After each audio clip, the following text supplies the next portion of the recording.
আসসালামু আলাইকুম। তোমরা যারা এসএসসি ব্যাচ ২০২৫ অর্থাৎ ২০২৫ সালে তোমরা যারা এসএসসি পরীক্ষা দিতে চাচ্ছ, এই ভিডিওটি শুধুমাত্র তোমাদের জন্য। তো আজকের এই ভিডিওর আলোচ্য বিষয় হচ্ছে তোমরা কিভাবে অল্প সময়ের ভিতরে পড়াশোনা করে এ প্লাস আর্ন করতে পারো, তার জন্য কিছু টিপস, ট্রিক্স, গাইডলাইনস এবং স্ট্র্যাটেজি নিয়ে কথাবার্তা বলবো। তো তোমরা ভিডিওটি সম্পূর্ণ দেখো, তাহলেই আমি তোমাদের কি বোঝাতে চাচ্ছি সেটা তোমরা বুঝতে পারবে। তো চলো ভিডিওটি শুরু করি। বাংলাদেশের অনেক স্কুলেই কিন্তু প্রি টেস্ট এক্সাম শেষ, আবার কিছু কিছু স্কুলে প্রি টেস্ট এক্সাম চলছে। আর তোমরা সবাই জানো যে তোমাদের প্রি টেস্ট এক্সামের পর টেস্ট এক্সাম, তারপর এসএসসি এক্সাম। তো এগুলো হচ্ছে এক একটা ধাপ, আর আমি মনে করি প্রত্যেকটা ধাপেই কিন্তু তোমাকে এক একটা স্ট্র্যাটেজি ফলো করতে হবে, প্ল্যানিং করে পড়তে হবে, তোমাকে টার্গেট সেট আপ করতে হবে। অ্যান্ড সেই টার্গেটটা কি? এ প্লাস পাওয়া। আর এই টেস্ট এক্সামে কিন্তু তোমার এসএসসির ভাগ্যটা নির্ধারণ হয়ে যাবে যে তুমি এসএসসিতে কী রেজাল্ট করবা, সেইটা তোমার টেস্ট পরীক্ষাতেই বোঝা যাবে। অর্থাৎ তুমি যদি টেস্ট পরীক্ষাতে 4 পয়েন্ট পাও, তাহলে তুমি এ প্লাস পেয়ে যাবে এসএসসিতে, নিশ্চিত থাকো। আর যদি টেস্ট পরীক্ষায় তুমি যদি 4.50 আপ থাকে তোমার, তাহলে তুমি গোল্ডেন পেয়ে যাবা। ঠিক আছে, এই কথাটা মাথায় রেখো। তো এখন প্রশ্ন হচ্ছে কিভাবে তুমি এই টেস্ট পরীক্ষায় ভালো করবা। এই টেস্ট পরীক্ষায় ভালো করার জন্য ফার্স্ট অফ অল তোমার মেইন বইটা একটু ভালো করে পড়তে হবে। এরপর তুমি বোর্ড কোশ্চেনে যাবা। অর্থাৎ 2022 থেকে 2015 সালের যত প্রিভিয়াসের যত প্রশ্নগুলো আছে সেগুলো তুমি অ্যানালাইসিস করবা, সেগুলো দেখবা কোন কোন টাইপের প্রশ্ন আসতেছে, কোন কোন টাইপের প্রশ্নগুলো বারবার আসতেছে, রিপিট করতেছে, ওগুলো তুমি নোট করো, ওগুলো তুমি সলভ করো, প্র্যাকটিস করো।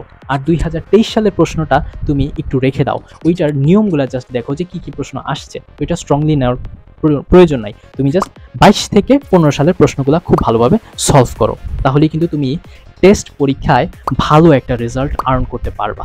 তো মনে করো তোমার টেস্ট এক্সাম শেষ, এখন তুমি এসএসসির জন্য প্রিপারেশন নিবা। তো এই এসএসসির জন্য প্রিপারেশন নেওয়ার আগে তোমাকে একটা ফরজ কাজ করতে হবে। সেই ফরজ কাজটা কি? তোমাকে অবশ্যই টেস্ট পেপার কিনে ফেলতে হবে। এখন প্রশ্ন হচ্ছে যে এই টেস্ট পেপারের বেনিফিটটা কি, টেস্ট পেপারটা কিভাবে পড়বো। ওকে, বাংলাদেশের যেই বড় বড় স্কুলগুলো রয়েছে, সরকারি স্কুলগুলো রয়েছে, হাই প্রোফাইল যেই স্কুলগুলো রয়েছে, ওই স্কুলের টেস্ট পরীক্ষায় যে প্রশ্নগুলো হয়েছিল সেই প্রশ্নগুলাই কিন্তু টেস্ট পেপারে অ্যাড করা হয়। অর্থাৎ এক একটা চ্যাপ্টারে তুমি 50 থেকে 60টা প্রশ্ন পেয়ে যাচ্ছ, আর যেগুলো খুবই গুরুত্বপূর্ণ, তোমাকে সলভ করতেই হবে। এখন প্রশ্ন হচ্ছে যে এটা সলভ করে কি হবে, আসলে কি কোনো বেনিফিট আছে? হ্যাঁ, অবশ্যই বেনিফিট আছে। তোমাকে আমি একটা সিক্রেট কথা বলছি। আচ্ছা, তোমাদের এসএসসি পরীক্ষার প্রশ্নটা কারা করে মূলত? এই এসএসসি পরীক্ষার প্রশ্নটা করে হচ্ছে বাংলাদেশের যেই বড় বড় সরকারি যে স্কুলগুলো রয়েছে, সেই স্কুলের টিচাররা প্রশ্নগুলো করে। আর এই প্রশ্নগুলো করে তারা বোর্ডে জমা দেয়। এখন বোর্ডে যাদের প্রশ্নটা ভালো লাগলো সেই প্রশ্নটাই দিয়ে দেয়। এখন এইখানে কোশ্চেন হচ্ছে যে যারা প্রশ্নটা জমা দিচ্ছে তারা কোন প্রশ্নগুলা দেয় আর কি। তারা মূলত তাদের স্কুলের টেস্ট পরীক্ষায় যেই প্রশ্নগুলা তারা করেছিল সেই প্রশ্নটাই দিয়ে দেয়। তাহলে সেই প্রশ্নটা তুমি কোথায় পাচ্ছ? টেস্ট পেপারে পাচ্ছ। অর্থাৎ এসএসসিতে প্রশ্ন কমন পাওয়ার প্রবল একটা সম্ভাবনা থাকছে এখান থেকে। সো টেস্ট পেপারটা তোমাকে একদম ভালোভাবে A to Z কভার করে ফেলতে হবে। ওকে, আর তোমাকে অবশ্যই সেই প্রশ্নগুলা প্র্যাকটিস করতে হবে, সলভ করতে হবে। একদম প্রত্যক্ষ এবং পরোক্ষভাবে সব প্রশ্ন ভালোভাবে সলভ করতে হবে। তো টেস্ট পেপার সলভ করার সাথে সাথে তোমাকে কিন্তু বারবার এক্সাম দিতে হবে।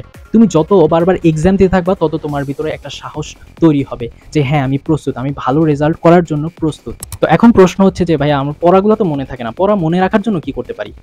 তো আই থিঙ্ক তোমরা হয়তো বা স্কুলের স্যারের কাছে পড়ো বা প্রাইভেট টিচারের কাছে পড়ো, যেখানেই পড়ো না কেন, পড়া শেষ হওয়ার পরেই ওই টপিকটা নিয়ে তোমাকে আবার বসে পড়তে হবে।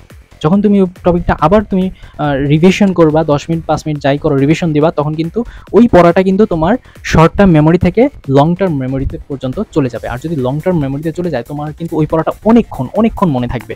আর আমাদের পড়াটা কেন ভুলে যাই? আমরা একটা জিনিস একটা জায়গা থেকে পড়ে আসি, শেষ, ওইটা আর ধরি না, আবার একদিন পর ধরি বা 5 থেকে 6 ঘন্টা পর ধরি, তখন কিন্তু পড়াটা ব্রেনে অত ভালোভাবে ঢুকে না।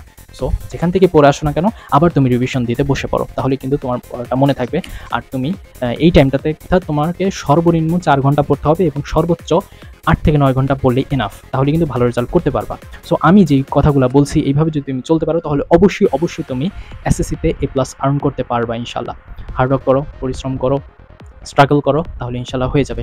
তো আমি আশরাফুল, দেখা হবে নতুন কোনো ভিডিওতে। সে পর্যন্ত তোমরা সবাই ভালো থাকো, সুস্থ থাকো। আল্লাহ হাফিজ।